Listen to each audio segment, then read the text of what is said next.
नमस्कार, मैं रणवीर प्रताप सिंह आज हूँ अपने गुरुजी श्री राकेश गोस्वामी सर जी के साथ। और सर जी ने वैसे तो बहुत सारी पुस्तकें जो कला के क्षेत्र में लिखी हुई है, और एक गुरु जी की एक अमूल्य कृति है जिन्होंने हमें भेंट की है, भारतीय मूर्तिकला एवं वास्तुकला का इतिहास। राम गुरु जी, आशीर्वाद आशीर्वाद। और रणवीर हमारे परम प्रिय शिष्य हैं और राजधानी में आए हैं, और इत्तेफाक देखिए कि मैं भी यही था। और बोलिए रणवीर, क्या पूछना चाह रहे हैं? सर, जैसे आप बुक लगातार कार्य कर रहे हैं कला के क्षेत्र में, तो इतनी सारी प्रेरणाएं आपको कहाँ से प्राप्त हो रही हैं? देखिए रणवीर, असल में कला विषय पर काम ही नहीं हुआ था। आप देखेंगे मैंने निरंतर भ्रमण करके पूरे देश में कोनी कोनी जा करके आप देखेंगे क्या एलोरा, क्या अजंता, क्या एलिफेंटा, हर जगह में पहुंचा। यहाँ तक कि कई सरकारी और निजी गैलरियों में भी मैंने निरीक्षण किया, परीक्षण किया, तब जाकर के इन किताबों का मैं लेखन कार्य संपन्न कर पाया। और सबसे बड़ी बात आप देखेंगे इस किताब को, जैसा कि मैंने आपको उपहार स्वरूप दिया है, आप बड़े ही होनहार हैं और आशा करते हैं कि भविष्य में कुछ अच्छा करेंगे। तो आप इस किताब में देखेंगे बहुत ही बेहतरीन काम हुआ। और एक ही किताब में आप देखेंगे, चूँकि मैंने शीर्षक ही दिया है सैंधव काल से लेकर के आधुनिक काल तक का वास्तुकला और मूर्तिकला, तो एक हमने समग्र प्रकाश डाला है स्थापत्य और मूर्तिकला पर, हमारे देश की जो स्थापत्य और मूर्तिकला है। और सबसे बड़ी बात यह है कि इसे चाहे विद्यार्थी पढ़ें, चाहे प्रतियोगी छात्र छात्राएँ पढ़ें या शोधार्थी पढ़ें, सबके लिए समान रूप से यह पुस्तक उपयोगी है। मैंने लगभग दर्जनों पुस्तकें लिखी हैं कला के अलग अलग हिस्से पर, और ये आप देख रहे हैं भारतीय मूर्तिकला एवं वास्तुकला का इतिहास है। सबसे बड़ी बात यह है रणवीर, अगर आपने चूँकि प्रेरणा की बात करी है, प्रेरणा आप सभी हमारे ये जो आप लोग काम कर रहे हैं, जो नौनिहाल हैं हमारे देश के, यही प्रेरणा। चूँकि मैं स्वयं विद्यार्थी रहा और साथ साथ शुरू से ही कला शिक्षण में भी कार्य किया, पढ़ाता रहा बच्चों को, तो आप ही लोग मेरे प्रेरणा हैं। और नित्य मैंने काम करना जारी रखा, क्योंकि पुरानी किताबों में तमाम भ्रांतियाँ थी, कुछ गलतियाँ भी थी, तो उनको भी हटाने का मैंने काम किया। तो कुल मिलाकर के अब इस तरह की रचनाएं आपके बीच आ रही हैं, जो काफ़ी सुखद है।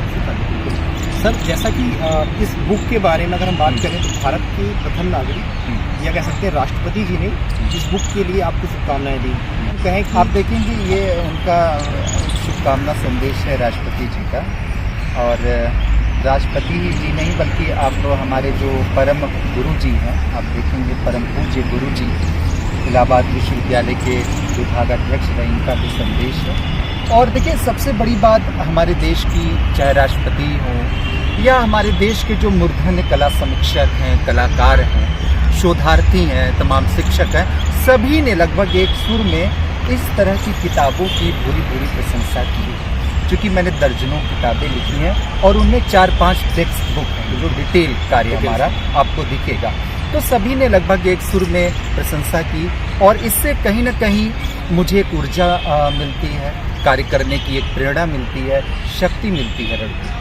बिल्कुल सत्य सर, जैसा कि भारतीय चित्रकला का इतिहास हो या भारतीय मूर्तिकला का इतिहास, लगातार आप उस पर कार्य करते जा रहे हैं, एक नया अपडेट देते जा रहे हैं। यहाँ तक कि कोर्ट तक में जो क्वेश्चंस आते हैं, जैसे आपने अभी नर्तकी की ऊंचाई पर भी आपने उस पर या आपका ही जो आपने आंसर दिया था अपनी बुक में, वही कोर्ट ने माना। असल में रणवीर, इसके पीछे कारण है यह है कि मैंने बहुत ही प्रमाणिक तरीके से इन किताबों को लिखा। चूँकि आप राष्ट्रीय संग्रहालय के प्रांगण में, और आप यहाँ पर कई कलाकृतियाँ जो यहाँ सुरक्षित हैं, यहाँ के संग्रह में आपने देखा होगा, परीक्षण किया होगा, और तथ्यों को भी आपने जांचा होगा। आप किताब से मिलान करिए, एक भी तथ्य इधर से उधर नहीं हो सकता। कांसे की जो नर्तकी, अगर उसकी ऊंचाई 10.5 सेंटीमीटर है तो है। और ऐसा नहीं जो हमारे पुराने लेखकों ने, विद्वानों ने गलतियां छोड़ी हैं, हम उसी दर्रे पर चले, है ना। आज ज़रूरत है, जैसे हमारे देश में चर्चा होती है कि इतिहास में बहुत कुछ बदलाव होना चाहिए, हो भी रहा, यही विसंगतियां हमारे कला इतिहास लेखन क्षेत्र में भी है। तो इन विसंगतियों को भी दूर किया जाना चाहिए। मेरा एक भगीरथ प्रयास है और अनवरत यह प्रयास जारी रहेगा। जितने भी कला के क्षेत्र में लोग जुड़ रहे हैं, राकेश सर की जितनी भी बुक हैं कला के क्षेत्र की ही हैं, उनको आप लगातार लीजिए, ठीक है, क्योंकि जो इन सर की बुक्स हैं बिल्कुल ऑथेंटिक हैं और एक एक वर्ड को सर, जैसे कि देखिए बुक में वैसे तो पूरा पार्ट वेरी मोस्ट इम्पॉर्टेंट है, लेकिन जो वेरी मोस्ट इम्पॉर्टेंट है सर ने उस वर्ड को ही बोल्ड कर दिया है, जो वेरी मोस्ट इम्पॉर्टेंट है। और उससे भी ज़्यादा इम्पॉर्टेंट हर बुक्स की अगर मैं बात करता हूँ तो सर ने पूरा चित्र के साथ दिया हुआ है, एक एक मतलब चाहे ऊंचाई हो या फिर वह कब मूर्ति या फिर जो आर्किटेक्चर है या चित्र है कब कहाँ से प्राप्त हुआ, सब पर सर ने विस्तार से बताया हुआ है। सर इतनी जानकारियाँ इकट्ठा कर पाना कितना कठिन होता होगा? बहुत कठिन, मेरे लिए तो बहुत कठिन, क्योंकि देखिए किताबों को लिखना आसान नहीं है और सबसे बड़ी बात यह कला इतिहास है, कोई आत्मकथा नहीं है, किस्सा कहानी की कोई किताब नहीं है और इस पर हमारे देश की जो युवा पीढ़ी है उसका भविष्य निर्भर है।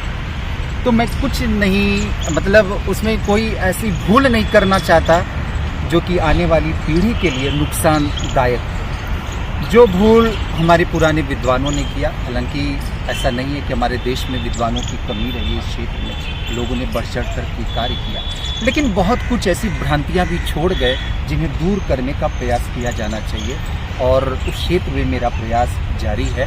तो मैं ये बता रहा था कि अब युवा, चूँकि जो हमारे देश के युवा हैं उनमें कला को लेकर के कुछ खास एक तरह से जागरूकता नहीं है। इस विषय को सरल बनाना, सहज बनाना और सबसे बड़ी बात लोकप्रिय बनाना, ये मैंने बीड़ा उठाया। क्योंकि आप देखेंगे जैसा आपने कहा जो महत्वपूर्ण तथ्य है उनको मैंने बोल्ड किया, साथ साथ चित्रों का विवरण दिया, क्योंकि चित्रों को देख करके भी एक है ना कि भावना जगती है, रुचि पैदा होती है उस विषय के प्रति, क्योंकि यह कला है।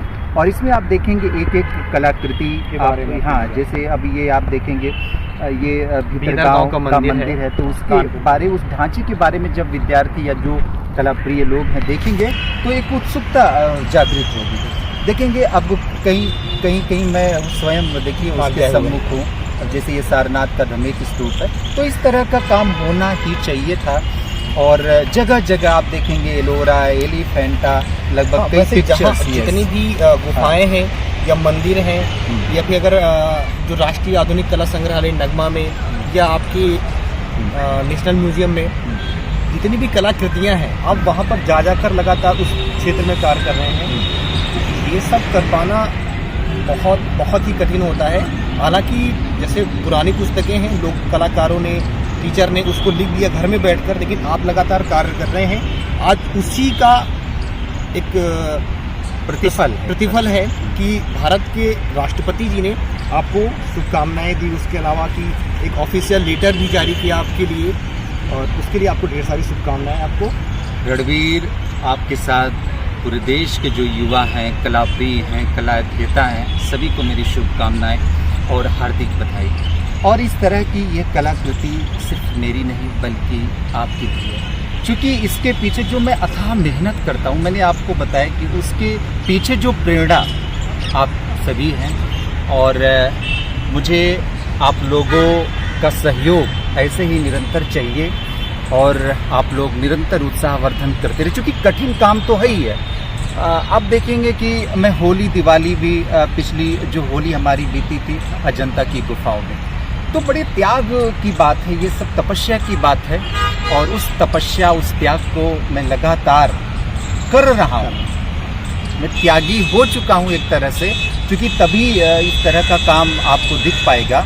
और अनवरत ये मेरा त्याग अनवरत जारी रहेगा, और मेरी कोशिश है कि कुछ और अच्छी रचनाएं, कला पर कुछ और अच्छी किताबें आए, आप सभी का मार्गदर्शन कर सकें। और आप आए राजधानी में, आपसे मिले, मुझे बहुत अच्छा लगा।